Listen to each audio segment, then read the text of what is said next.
Live from Los Angeles, welcome to Good Morning La La Land. I'm Dr. Erin. Hi, I'm Rob Mack. And I'm Jessica Moyer. This is Good Morning La La Land, America's first live streaming daily talk show, coming to you Monday through Friday at 9 a.m. on Facebook, Instagram, YouTube, and Twitter. Now seen on Connect TV, available on Apple TV and Roku. It's going to be a Good Morning La La Land. That's right. Today's all about Transformation Tuesday, body, mind, and spirit transformation.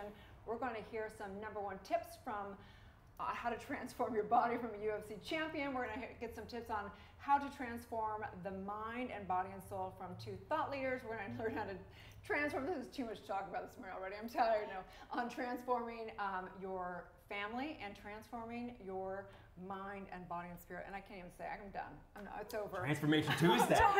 You're being transformed in the moment. More coffee. That was hilarious. You got through it. Good, Erin. Good job. Oh, it is all about transformation and the incredible positive transformation and shift of energy that's happening starting here in La La Land and spreading globally. Our guests today are leaders in such. We'd love to welcome to the show Ms. Marla Fries. Good morning from the heartland of Hollywood. She has been on a spiritual journey. We can't wait to talk to her about more with her book. 2 amazing thought leaders, Alexi and Preston. Thank you so much for being here. And Laura Kay, she's a therapist, addiction recovery specialist. I mean, we should just throw the show to all of you guys. I mean, leading transformation today. I give it to you. Good morning. Good morning. Good morning. So we talked a little before the show. We'd like to know how you start your day. What's your morning routine like? Dr. Laura, let's start with you. Right here.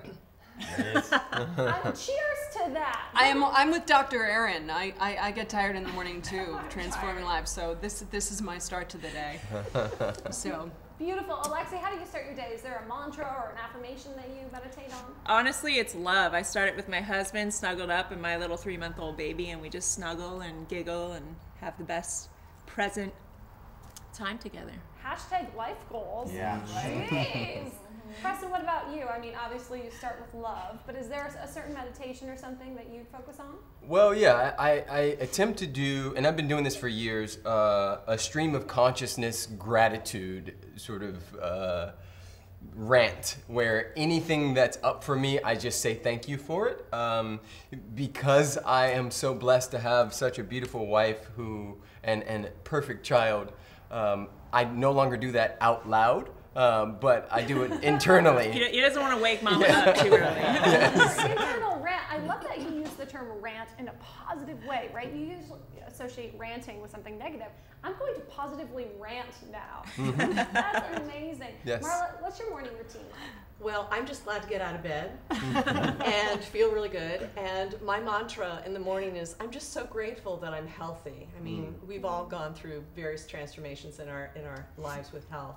And I climb one of the great hiking trails around town, and I go to see dogs. I mean, I don't have this kind of love going on here, but I've got dogs, and there are a couple of them that really like to talk to me. So that's what I do.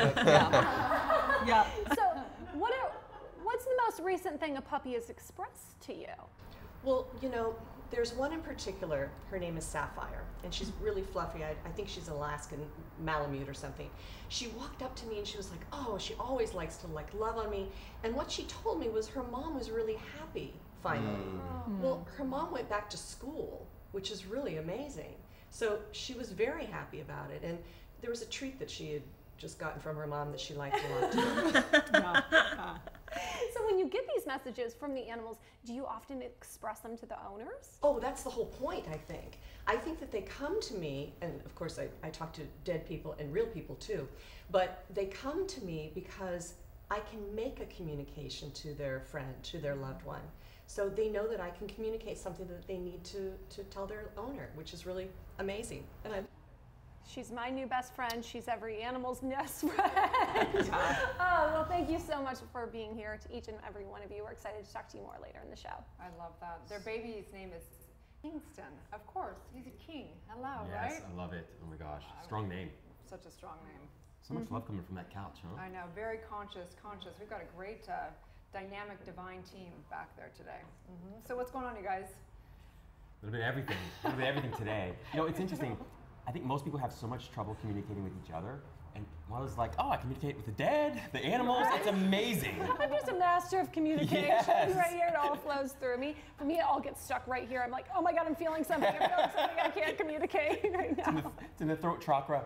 Yes. Yeah, for sure. When I met with Marla recently and she gave me the most beautiful stone, she said, hold this and hold it here and you will feel something.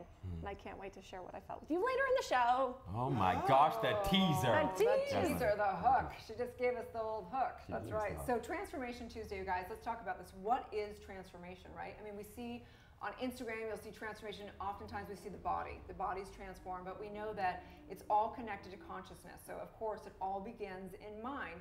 So I remember when I first kind of began the transformational journey, and I had been taking every seminar under the sun, reading every book, blah, blah, blah.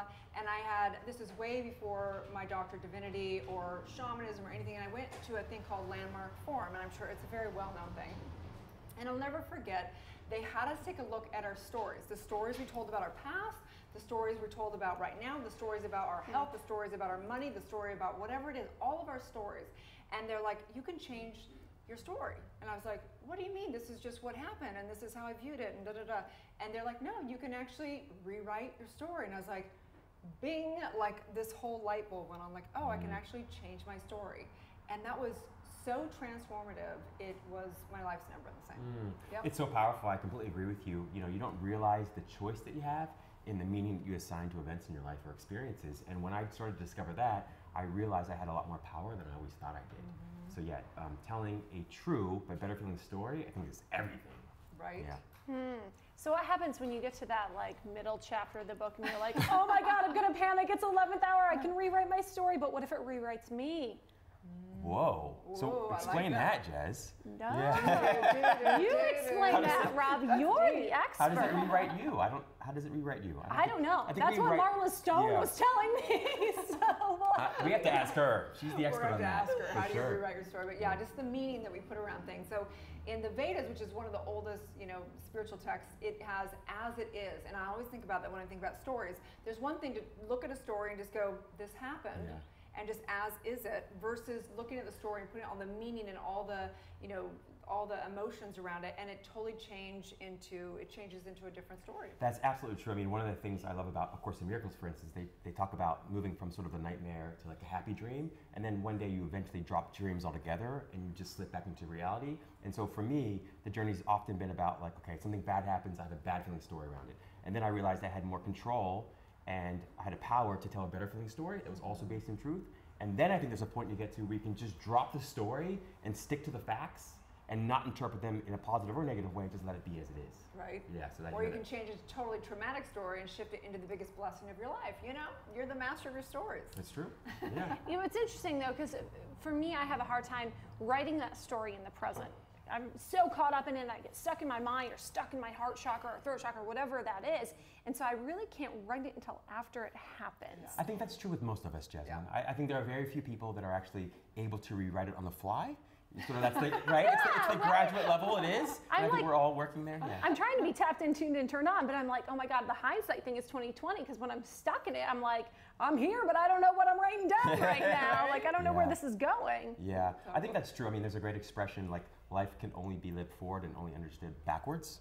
And so for me, while I'll try to reframe things on the fly in a positive direction, I've found a lot more freedom in not trying to write or tell myself any story. Just like, this is what's happening, it's a parking ticket, or it's raining, and not try to add any additional color commentary around it. For me, there's a lot more, it's a lot easier, and there's a lot more power in that for me, because I don't know what the future holds. So true.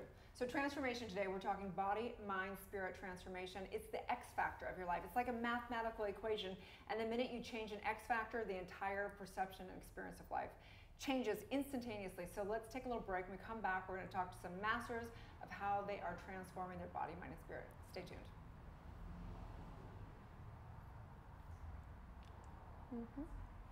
So Stay good. tuned. So good. Transformation. So good. Hello, Los Angeles. I am your host and producer, Alex Worley, filming inside Focus TV's West Hollywood studio. Welcome to Empowerista, a show dedicated to highlighting female trailblazers and empowering you to turn your barriers into breakthroughs. Hey guys, I'm Amy Papra. And I'm Justin Walter. And this is What's Good, the show that's dedicated to positive, uplifting stories from all over the globe. Welcome to Good Morning La La Land. I'm Dr. Erin. I'm Rob Mack. And I'm Jessa Moye. And we're making history as the first live streaming daily talk show. This is where all kinds of shit happens. Monday through Friday, we are going to be streaming to you live, Los Angeles, at 9 a.m. Pacific time on Facebook, Instagram, and YouTube.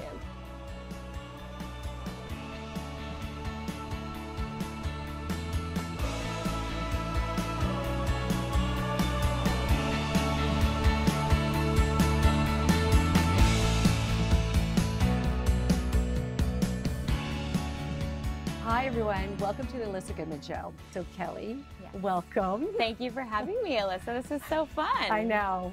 What's up, Rose girls? I'm Jessica Carroll. Today we're gonna have so much fun because we have fitness personality Katie Austin. Hey, we're thanks for having me on. with Cheers. Katie Austin. I love it. It Cheers. feels like a Saturday. Hello, everyone, and welcome back to Millennial Life. I'm your host, Laura Odegaard, and today we are joined by the very beautiful former Miss California and now a TV host, Natasha Martinez. I'm so happy that you're here. I'm so excited to be here. Thanks for having me. Of course. You are tuning in to Slay with Rachel McCourt, and I have a fabulous guest. In studio with me is Liza Glukoff. She's just been named executive producer of programming at Awesomeness TV. I mean, no big deal, but huge.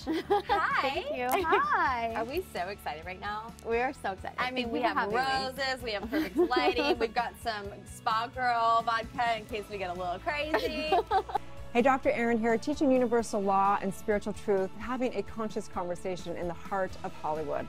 And I'm honored to have the guest today, who is Christina Pascucci, who is amazing. Thank you so much. Oh, it's an honor to be here with you. I so appreciate it. Hi, I'm Jenna Barnett with Millennial Mom on Focus TV. And today I have Jennifer Yen here today to chat with me about all things mom related. So you actually started your career as an actress and you were on the very famous TV series Power Rangers, right? Yes, I used to fight them as my first career. You're watching Beige Bay TV. It's fitness expert and your Beige Bay Edwina Chia. Ladies and genticles, Tiffany Angulo. Thank you for being here today. Thank you for having me. Yes.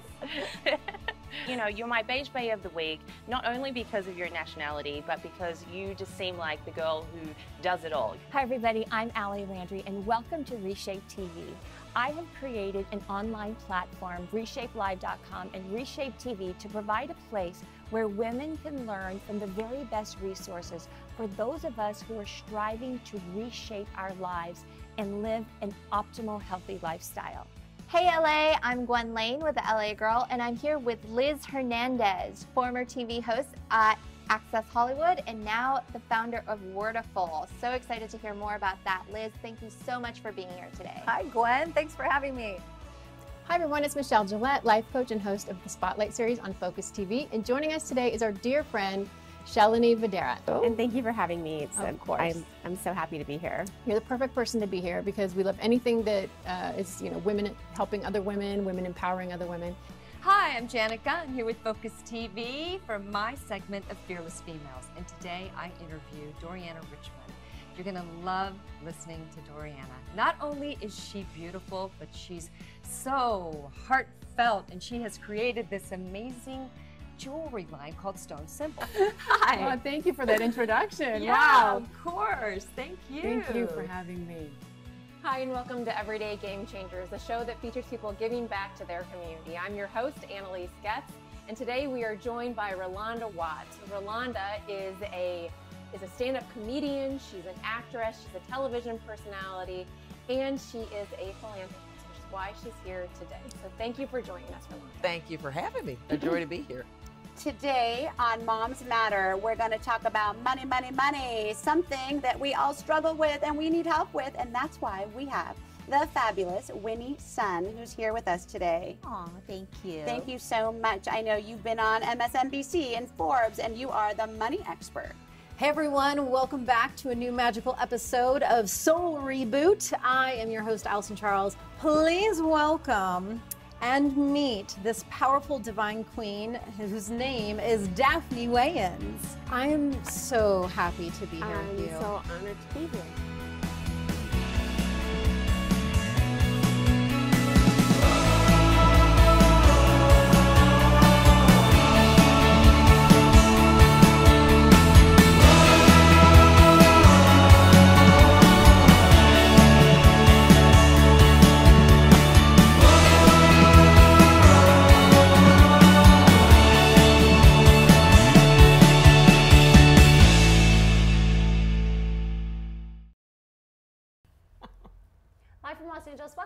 Good morning, La La Land. We're talking all things transformation, and we have Dr. Laura Kay with us, who is a specialist in transforming lives.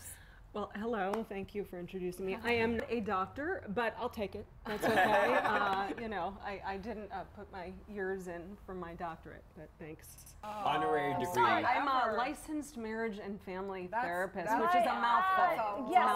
How do you do that? Yeah, well, sometimes I don't know. I cleared out this morning here. Most of my work is spent in rehabilitation centers for addiction.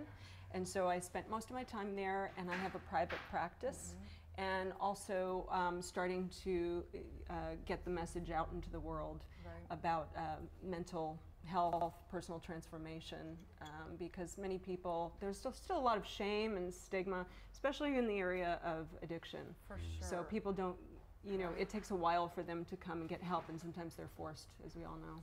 That's why the show Intervention. So I'm curious to know, because, you know, marriage and family therapy, it's a challenging topic, because like I would never work with couples, because I really truly believe that it comes down to the individual. They've got to do their own work and kind of focus on that, because you've got two different things in a room, two different consciousness in a room. It's really challenging. How do you deal with that? How does that work? Well, I have a referee shirt and a whistle, so that's my first step.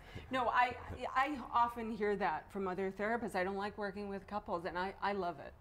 So I really like to get the energy of the room and see, and I focus on the communication. So oftentimes there's something that the people may love each other. There might be an underlying love for one another, but they don't know how to communicate that, you know. And then I said, well, how did you receive love as a child? How did you receive love as a child? And, you know, where can that, come in present time? Wow, it's so powerful. It's such a good point, and it's something that I've discovered both in my personal life and professional life. Like, there's a difference between when I say, when I say I love you, I mean. When you say you love me, what does that mean? And there's such a disconnect around there that isn't there. So is that part of it? Is it part of it sort of teasing out what people mean when they say I love you? It is, but it's also in the things we do. There's that famous book, 5 Languages of Love, and how people receive love, how they communicate it.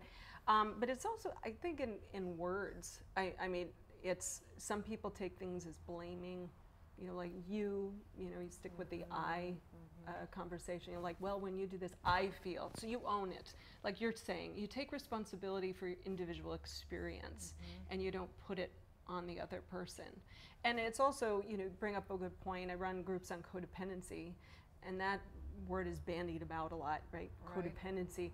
Everybody's codependent for a while. I mean, we're all codependent. I was a terrible codependent for me. Yeah, terrible. But how would you define codependency?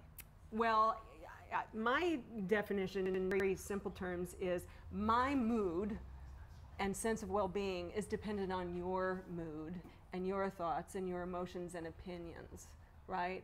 So if, for instance, if I was a terrible codependent, and I've just met Dr. Erin, if she got up and was like, did an eye roll and went to get that, and she was really just forgot something on the table, and I go, oh my gosh, did I do something wrong?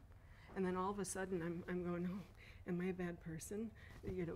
So I'm questioning myself. So you're right. I have to secure in myself before getting into a relationship. Otherwise, I say hats off to you to do counseling for couples. I won't do it. I don't believe in it, because until somebody's really done their own work, it's like pointless to come together. I think there's a point in time, but in the beginning it really is just it just sparks so much more.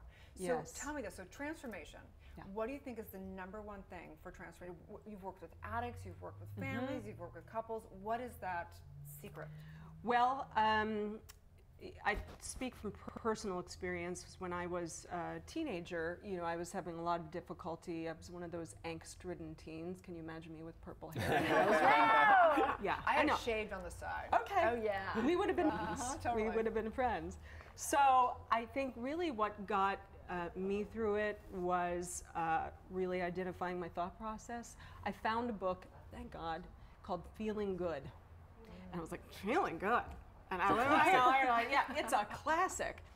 So that really got me into cognitive behavioral therapy. So when you're talking about stories before, you know, rewriting your story, looking at your thought process.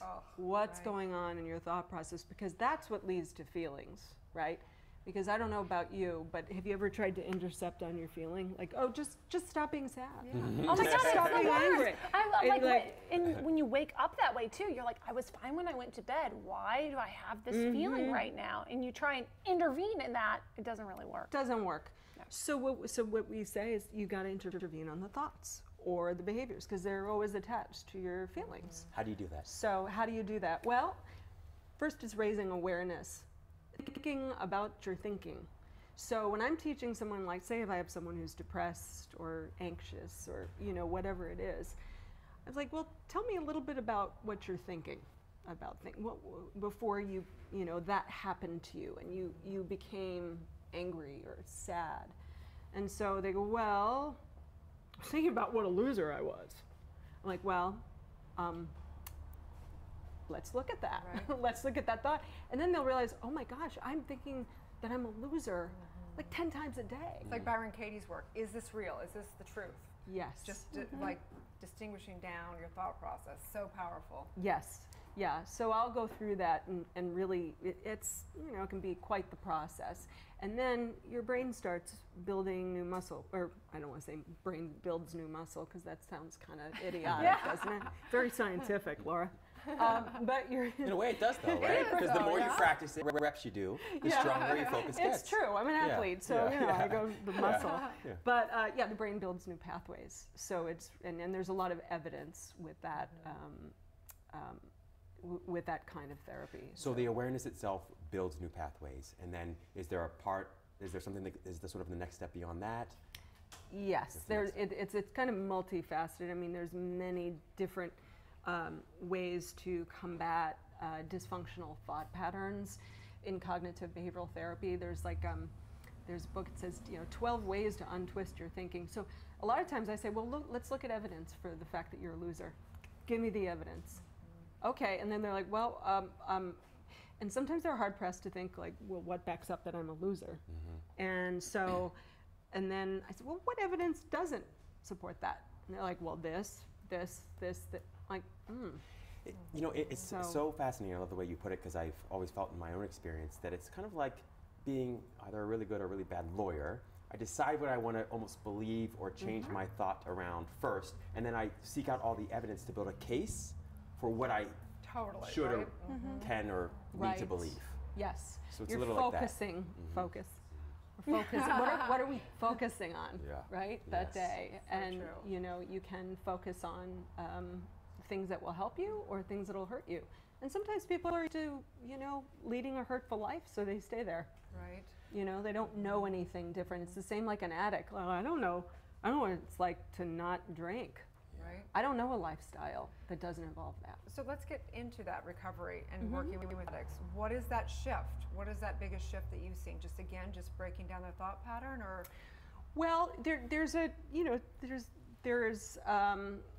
one group that does address addiction with changing thought patterns, but the larger method of recovery is the 12-step process. So Alcoholics Anonymous, 12-step, and that's known as a spiritual program. And you probably could speak to that because I know you've dealt with addicts in a spiritual way, and you too. Yeah. So I've been in the rooms. There you go. My own addiction when I was younger. Okay, so you're very familiar with it. And and the places that I've worked are mostly 12-step based.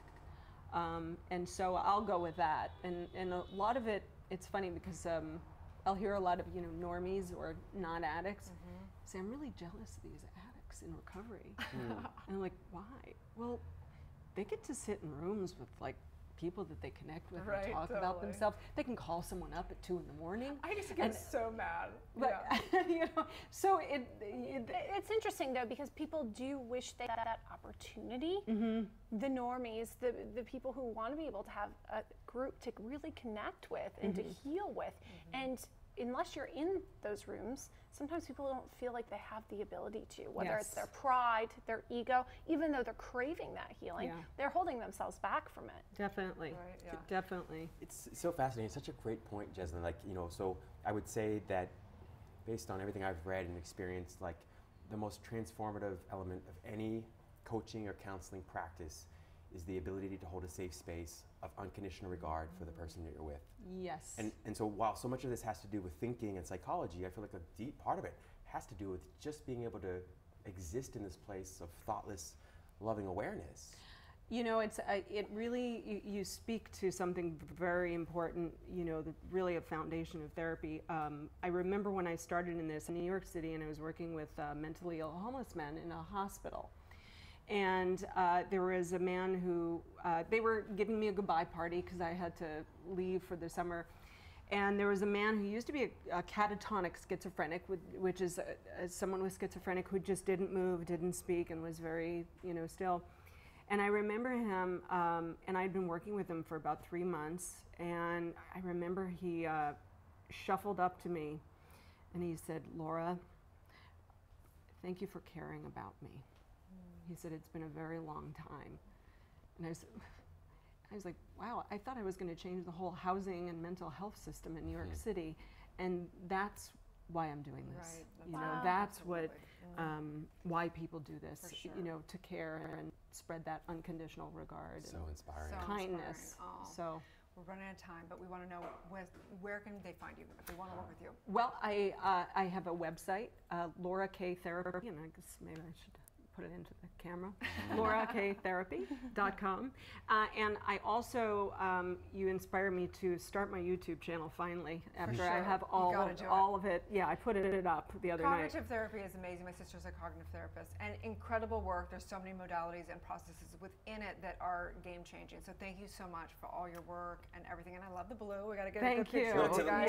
You didn't realize. Sure. So stay tuned, you guys. We'll be right back.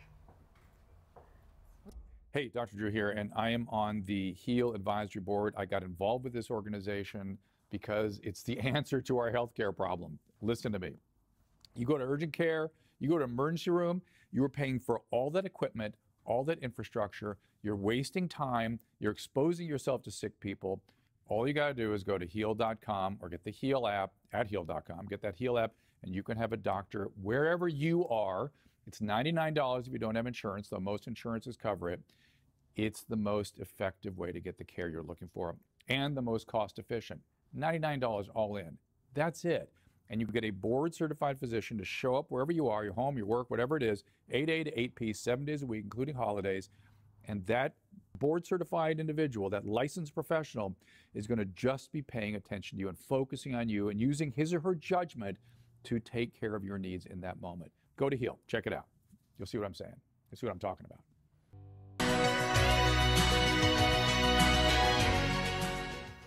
And the reason they book me and keep me is because it's more than just training. It's just authentic. And so I think that's one thing I realized that I had my whole life was will. I'm so determined to get to where I want to go. I'm not going to let nothing stop me, not even myself. Right? And I try to tell my clients and people, it's all a mindset. You know, you got to really want it. They said, you can change anything, but before you change anything, you got to change it in your mind first. Just because I always say if it doesn't challenge you, it doesn't change you.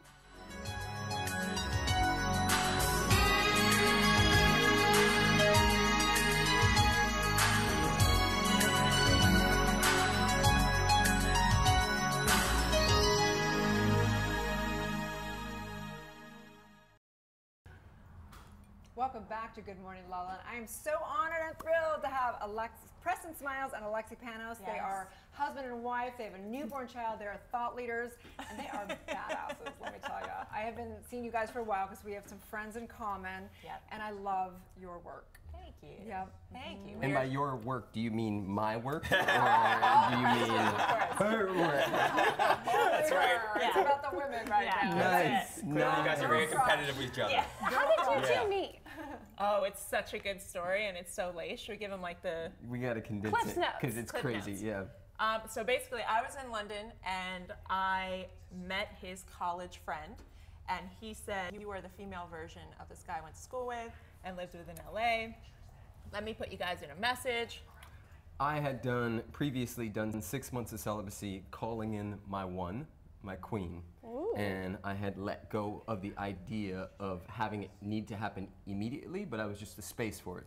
Received the email from a friend who said that, and I said, cool, put her in a message. He said, I'm in London, so I made the story up that she lived in London.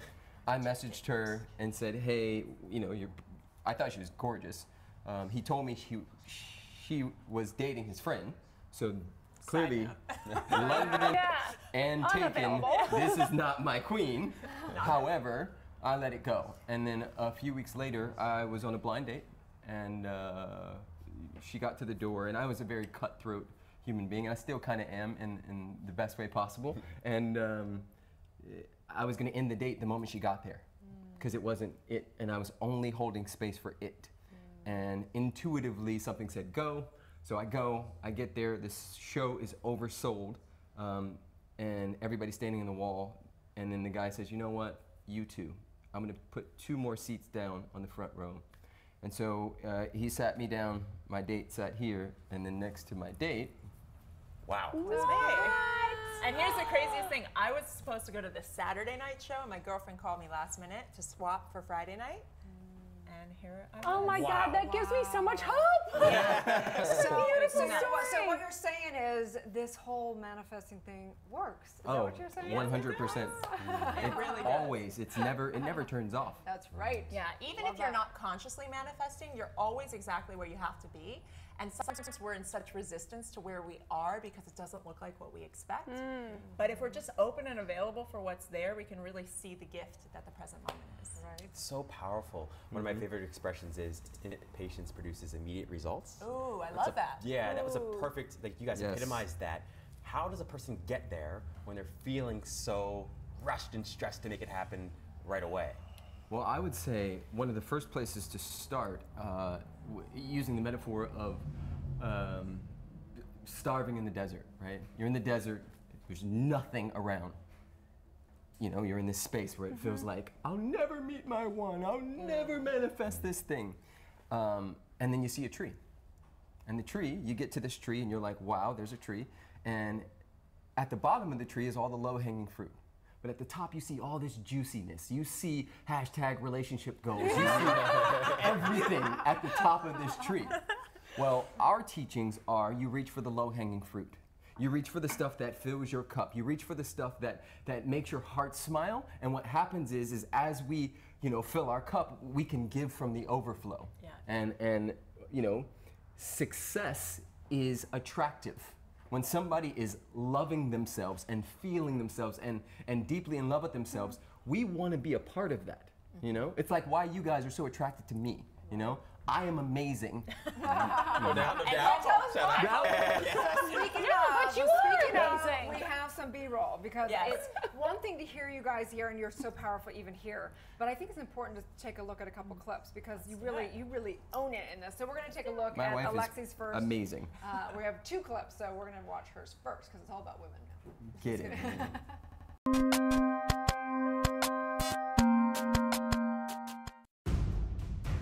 Are you living a life of mediocrity, or are you living a life of mastery? Is your life just okay, or is your life incredible? Yes, I know you may not have the time. Yes, I know you may not have the money. Yes, I know your husband may not let you. Yes, I know your boss may not give you days off. You may be stressed. You may be under the weather. You might not feel like it. I get it. Reasons. You see, reasons will always be there, but we get to decide what we give power to. You see, we could all use a million different reasons for why our life doesn't look the way we want it to look, but that's not mastery. Mastery is getting unreasonable. See, you could sit there and wait and wonder, when is this amazing life going to happen to me? Oh my God, I wonder how it's going to happen. Or you can get unreasonable and ask, who do I need to become to make it happen? You see, people are so anxious to improve their circumstances, but they're so reluctant to improve themselves. They want the incredible life, but they don't want to do the work. And that's what a life of mediocrity looks like. It looks like talking about it, but not being about it. It looks like dreaming about it, but never doing anything about it. Mastery looks completely different. Mastery looks like becoming bigger than your circumstances. Mastery looks like becoming so completely unreasonable that the universe carves the path because you give it no other option. You want mastery? Get unreasonable. You want a life worth living? Get to work. Stop dreaming about the person you know you can become and start being it. This is your life and nobody is going to come to your rescue but you. But the beauty is, you get to choose. As always, I love you. I'm Alexi Panos, coming to you from California. Guys, if you like this message, share it, subscribe, and of course, leave me a comment. And of course, if you want to get unreasonable and take your life to the next level, thebridgemethod.org is where it's at. I'll see you soon. Why are so few of us happy with who we are and what we have? Serious bridge emojis right now. I love that, and you are so on fire, but I think it's really important to mention that you can't flip a switch to mastery. That's it. And you mentioned the work. Yes. And the work doesn't happen overnight. Yes. And sometimes the work is 2 weeks, and sometimes the work is 2 months, and sometimes it's 2 years. Yeah, see, I believe it's a lifetime. So what is the work? Yes, so the work is being in the game of mastery. And a lot of people think mastery is a destination. They think it's like, oh, well, once I get the job, I'm a master. Once I've got the title, I'm a master. And our work really likes to focus on people getting that mastery is a day-to-day process of stepping above your BS, stepping above the human part of you that wants the cookie, wants the easy way out, wants to fight, wants to be right, all the things the ego wants to do because we're human. The BS, the belief system? Yeah, exactly. And mastery is just saying, okay, I can see myself and what I'm doing right now, and what do I choose? How do I choose to be different in the moment? So the work is a continuous process. Maybe that's why they call it a daily spiritual practice. Yes. Not a destination, but a journey. That's so good. Where does somebody start? Because it's such a powerful and profound point that you're making, and I just love it. Obviously, I think life is just, it's an always evolving journey, and but I wonder, where do people start? Yeah, I mean, it's different for everyone. I think people really have to take a moment and see what they resonate with, right? I think there's not one for everyone, and I really want to preface that. Some people, it's going to be a book that's going to light them up and wake them up, right? For some people, it's a meditation class or a yoga teacher. For some people, it's coming to a workshop. For some people, it's like deep diving into a particular topic. For some people, it's a talk show where I get to meet people like you. For some people, it can literally be a conversation. Right. So if you're interested in really taking the work on, the one thing I'll say is be open. Because for a long time in my own personal journey, I know a lot because I had studied from a young age. And from 16, I was at my first Tony Robbins event. 18, did the whole Landmark curriculum. So as a young kid, I'm like, I know it all. I've done it all. And when your cup is full, there's no room to actually fill it with anything. Sure. So speaking of, let's find out a little bit more. Preston, we've got a video clip from you as well. You guys are two gold mines of wealth and wisdom. Stay tuned. Let's watch a little clip right now. Yes.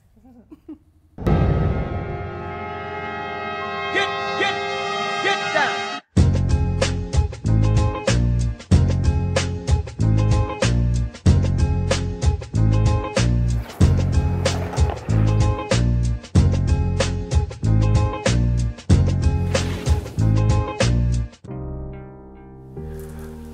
So when someone asks me, what do I do?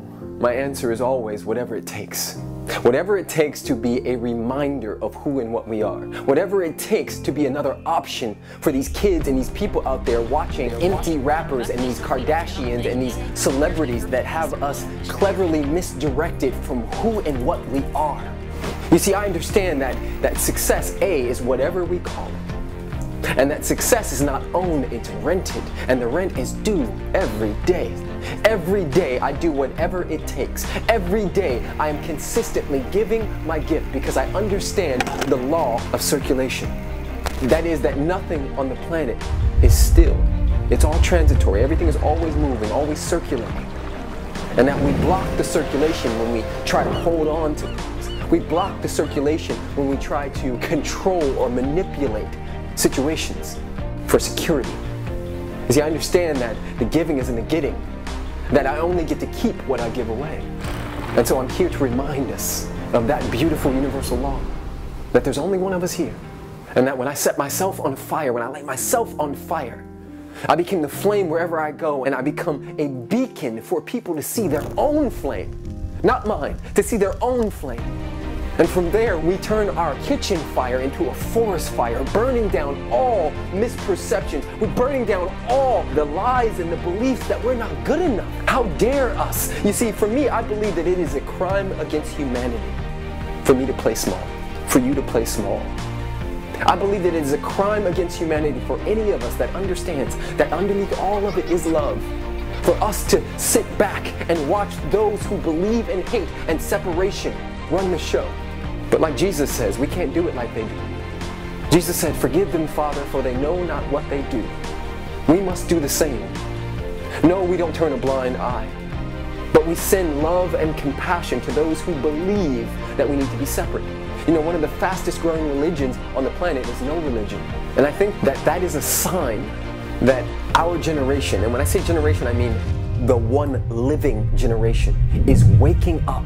We are coming into an awareness that all the doctrine and the dogma that we've been taught in Sunday school and in these books, while it's beautiful, it's beautiful. I will be one of the first people to quote some of the Bible, you know, because I think it's an amazing book, but it is not law for me. The Quran is not law for me. The Dhammapada is not law for me. What's law for me is what's happening here. God has not stopped speaking in a book. God is here now. And it is speaking in all ways.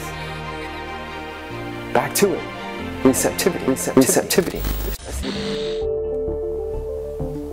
Can I remove all of the blocks and all of the stories that are keeping me from my understanding of who and what I am?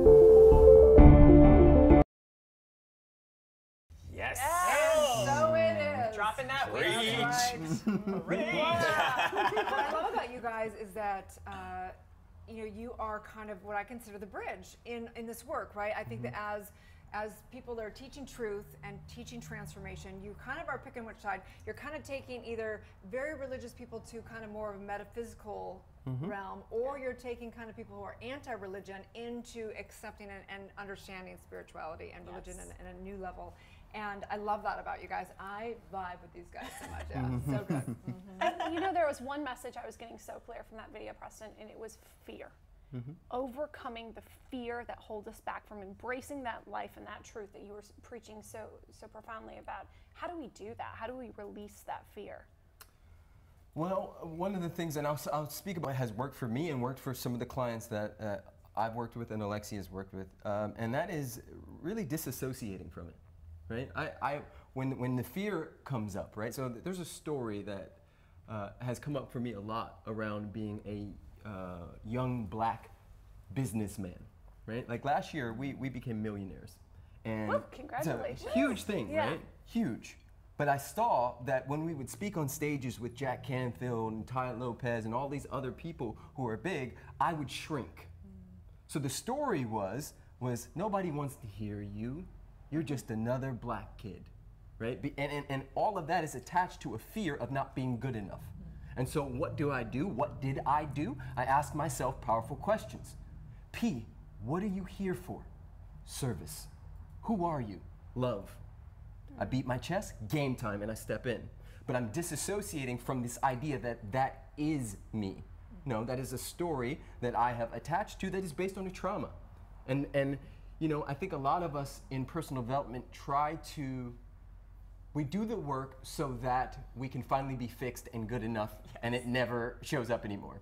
And as somebody who's been in this work for, 12, 13 years, that's BS. Like the truth of the matter is, I don't know a single person in this business, in this industry, that doesn't still have issues. We all still face off with our stuff. It's just our relationship with it. And so when fear comes up for me, I laugh at it and disassociate it and step in. I literally change my physiology. I change my breathing, and I get upset with it while simultaneously having compassion for it, and then I curse at it. I can't curse here on this show, but imagine it. I really, truly appreciate your authenticity and being so genuine about that, because for me, it seems like I was thinking if I did all this work, I wouldn't face those thoughts anymore. And that's just not true. No. You know, I mean, even people, like us, right? The stages are getting bigger. The responsibility's getting bigger. We're working with bigger clients. So truthfully, we're just heading up to another level, and then that level's going to have its own set of fears. So we've just got to have the tools to be able to be with it powerfully. Fear is so beautiful too. Fear is what has kept our species alive for, thousands of years. Like, we use the fear, right? Instead of the fear using us. I love that fear because it's always pointing to my personal freedom. The moment it pops up, I go, bingo, that's where I'm still hiding, and I go and clean and scrub that part of my consciousness.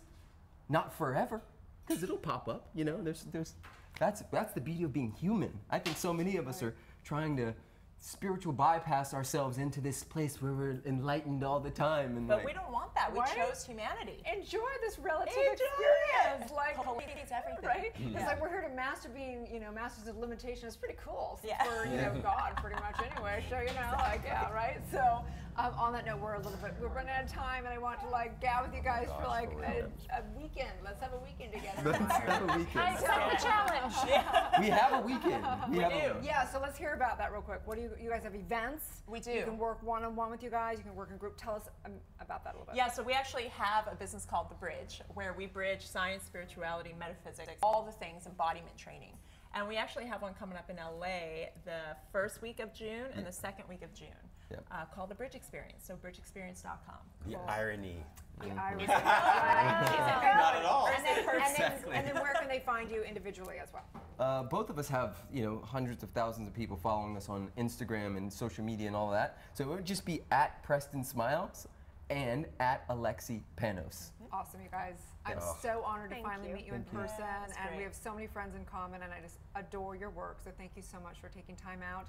And I want to meet your baby. Yes. I was hoping maybe you'd bring him today, Baby but next time. So good. So stay tuned, you guys. We're going to come right back with a psychic medium to tell us more about transformation. Woo! Woo!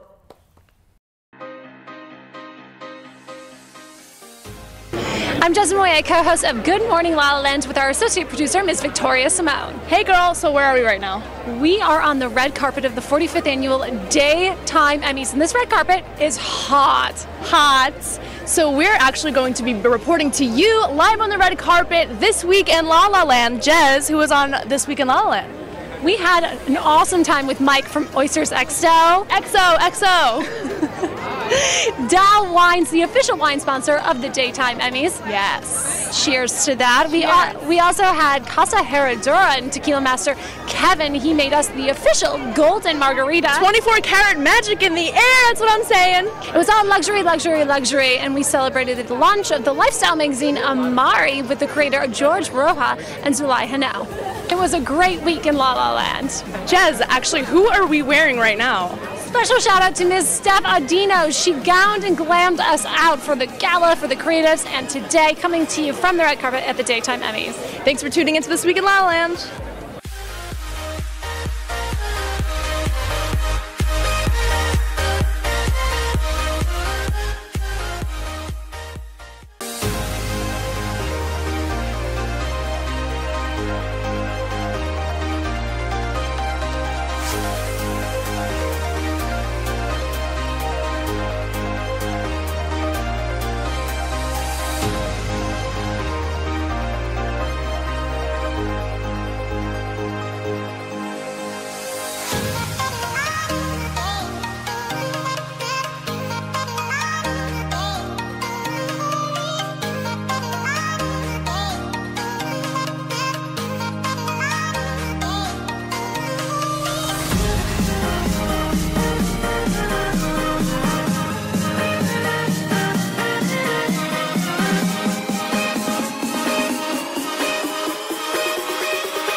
Los Angeles. Welcome back to Good Morning La La Land. It is an absolute honor to welcome my dear friend Marla Fries to the show.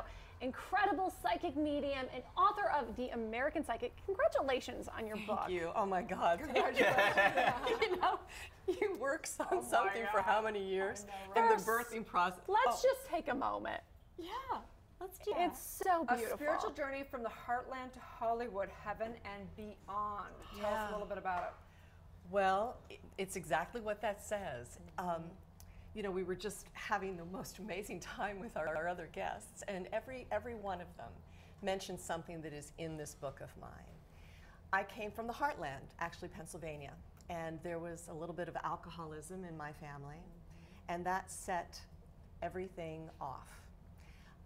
You know, there's a codependent pattern that happens in family dynamics, and I had to survive what was going on in that, and that actually heightened my sensitivities.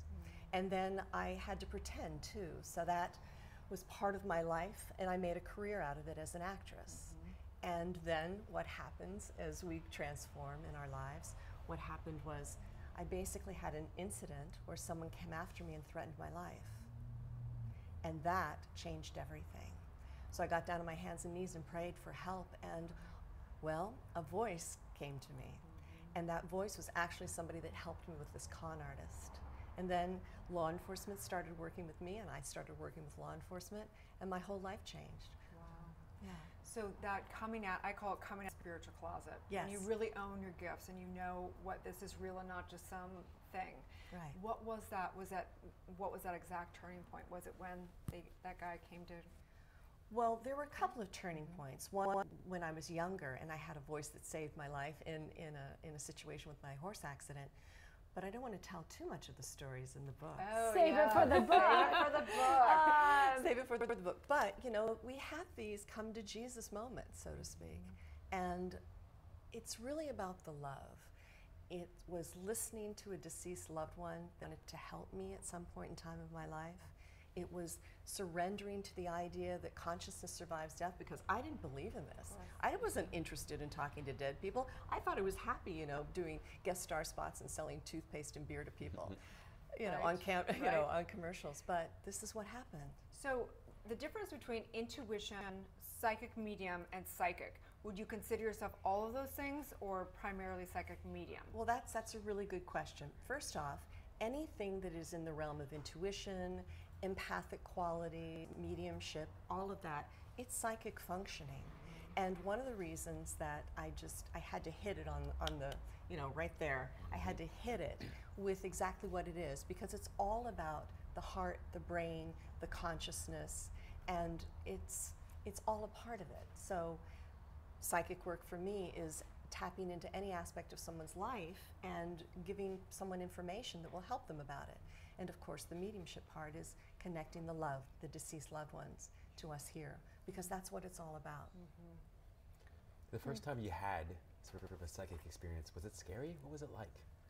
Well, actually, it was odd. I was in a kitchen, and I was breaking up bread for Thanksgiving dinner, and all of a sudden, the woman who I was standing beside, I said, "Well, I see your boyfriend doesn't want to go out with you anymore. He wants to date the nurse." And I see them in a parking lot. And as I'm breaking up the bread, she comes over to me and she says, "What?" And I said, "Well, I don't know. I just see it." And that was, I think, at 8 years old. Whoa. So that was the So psychic that's clairvoyant. part. That's clairvoyant, Yes, which clairvoyance. is different, where you see Yes. pictures. So That just is to make the clairvoyant. distinction, intuition is really more like knowing the highest good and where your soul is really being guided, and that. That's good. Psychic work is really reading the soul and knowing what needs to be released, you know, energetically, karmically, and all that. I mean, I'm kind of doing generality here just to help people that's out. good. Psychic mediumship is really communicating with deceased or people Yes. have transitioned, and then clairvoyancy is really seeing mental pictures, and then there's also clairvoyance, clairaudience, right? clairsentience, all of that. And part of this is being able to see, hear, and feel clearly, and that's what we're all trying to do in our lives. And we all have this ability. I mean, you know, For we're sure. walking around, we're all very psychic in our own ways, but to really surrender to that and to listen to your intuition, we fight it all the time. I even fight it. For sure. I'm like, really? Really? do I have to do that? Really? So it is a challenge, but this is part of this is part of the trajectory of transformation. One of the things I love about you so much, Marla, is that you are so poised and you are so present and just full of grace and light. How do you maintain that for yourself? Oh my God. Well, thank you for saying that. That's really wonderful to hear. It took a lot of work. Oh my God. It took so much work, I think. Well, when I think about the people that I'm working with on both sides of the veil, that's what's really most important. It's being radically compassionate for them, empathic for them, and I surrender to and trust Spirit to give me that information. Did you ever fight the gift? Heck yeah. Oh yeah, yeah. Well, I didn't believe in talking to the dead. So it was something that really got forced on me, and I didn't know what to do about it. So what do? We go ask for help. And I had, of course, not only law enforcement officers that were helping me at that time, but I started to train with the U.S. military psychic spies, the remote viewers. Oh, I'm about 130 pages into the American Psychic, and let me tell you, this woman has led the most fascinating life of anyone I have ever met. I'm going to save it because you want to read the book. You can place your pre-order. It's going to be available June 5th. But my God, Marla, what a life you have led. If I were clairvoyant, I haven't seen the movie right now. That's great. Yeah. Well, they're the ones that actually made me feel less crazy. I mean, I did all of the clergy. I went around and talked to all different people, and every walk of well, I have to say, whether it's a Catholic or the Jewish faith, whatever, I really investigated this. And you know what most people said? Because when I started talking to them about this, about talking to the dead, they said, well, God works in mysterious ways. And that is absolutely the truth. And it's clear when I watched the trajectory of your life, or when I read it rather, in this book, he works in such mysterious ways. I mean, you were placed in some of the most terrifying and exhilarating experiences all at once, and I see so clearly in reading this exactly why. Yeah. And I find that very reassuring. Well, I think that that's really the point, because when we're in these troubles, we really don't know what we're doing, right? We all get into this darkness, and then all of a sudden there's a presence, a light source, and that helps us get out, right? But that is exactly what it is. It's trusting Spirit through your entire existence. Right. And yes, I fight it, and you'll read the book and you'll go, what? So where can people find it? Can they work one-on-one also with you? Yes, okay. marlafreeze.com. Okay, great. One-on-one. I'm one-on-one, but you know, right now, because of the launch of the book, I'm doing groups, and I love doing groups. Wonderful. Small groups like this, a little bit larger, and that's what I'm doing throughout the launch of the book. Well, after the show, we want a little reading. We've had some incredible people on here in this realm, and it's a very intriguing world, just the whole psychic world, because it's kind of had a bad, filter on it for some time, and it really has come to a real more spiritual and based in truth, and it's really an honor for all the work you're doing. Thank you so much. Thank you. I'm so grateful. Thank you all. We are so grateful. So have a wonderful transformational Tuesday, knowing that God does work in great ways. She is amazing. So yes. Get Marla Freeze American Psychic available June 5th. You can pre-order now. We are Good Morning LaLaLand on Amazon. American Psychic, trust me, one of the best books you've read in ages. We are Good Morning LaLaLand, streaming to you live Monday through Friday at 9 a.m. on Facebook, Instagram, YouTube, and Twitter. It's going to be a Good Morning LaLaLand. Waking up the world together. Have a divine day, you guys. Thank you. Yep. So thank you. Thank you.